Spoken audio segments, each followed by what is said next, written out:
Баршаңызға сәлем достар, сіздермен бірге мен Нұрдана. Бүгінгі видеода біз өте дәмді қарасындағы париж салатын дайындайтын боламыз. Дастарханға керемет үйлесетін салат. Міндетті түрде жасап көруге кеңес беремін.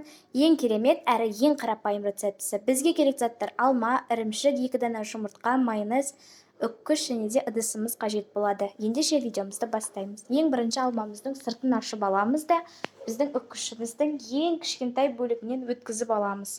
Және де жақсылап араластырып, дөңгелек пішіндетіп ыдысымызға саламыз. Одан кейін жақсылап араластырып, жақсылап салып болғаннан кейін барып жұмыртқаны өткіземіз. Жұмыртқаны барлығын бірге өткізуге болады. Бөлек-бөлек өткізген ыңғайсыз, сол үшін барлығын бірге өткізіңіздер. Оны да майонез жағып саламыз.